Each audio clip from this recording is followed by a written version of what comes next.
Dalam dunia yang semakin maju, generasi muda hari ini hidup dalam era digital yang penuh dengan teknologi. Telefon pintar, komputer dan internet. Semuanya menjadi sebahagian daripada kehidupan seharian. Namun, di sebalik kemudahan ini, terdapat satu persoalan penting. Bagaimanakah teknologi dapat membantu membentuk generasi berilmu? Teknologi boleh menjadi sahabat, tapi juga boleh menjadi cabaran. Ada murid yang menggunakan untuk belajar, menonton video pendidikan dan menyiapkan tugasan. Namun, ada juga yang reka, menghabiskan masa dengan permainan dan hiburan semata-mata. Di sinilah pentingnya ilmu di hati. Ilmu bukan sekadar dihafal, tetapi perlu difahami dan diamalkan. Dengan ilmu, murid dapat membuat pilihan yang bijak, membezakan antara kebaikan dan keburukan,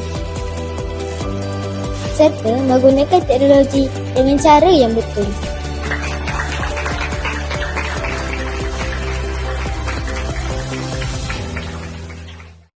Apabila teknologi digunakan dengan bijak, ia menjadi alat yang sangat berkuasa dalam pembelajaran. Murid dapat mengakses pelbagai sumber ilmu, belajar secara interaktif dan meneroka dunia tanpa sepadan. Teknologi juga membantu murid menjadi lebih kreatif, berfikiran kritis dan berdaya saing.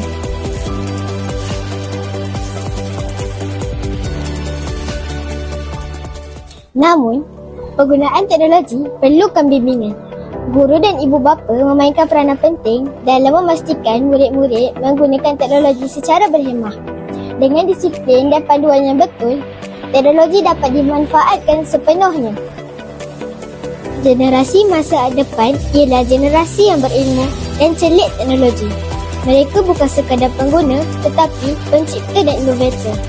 Dengan ilmu di hati dan teknologi di tangan, mereka mampu mencipta dunia yang lebih baik. Dunia digital adalah lautan ilmu, tetapi ia juga menyimpan ancaman yang tidak kelihatan.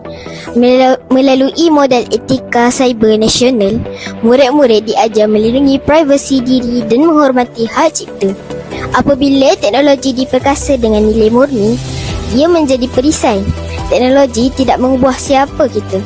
Ia hanya menunjukkan siapa kita melalui tindakan kita di skrin. Pendidikan digital adalah sebuah ekosistem. Ia memerlukan sinergi yang utuh antara sekolah dan rumah. Sokongan moral dan bimbingan daripada keluarga memastikan anak-anak tidak hanyut dalam dunia tanpa sepadan. Ilmu di hati. Teknologi memperkasa generasi. Gunakan teknologi dengan bijak kerana masa depan anda bermula hari ini. Bye.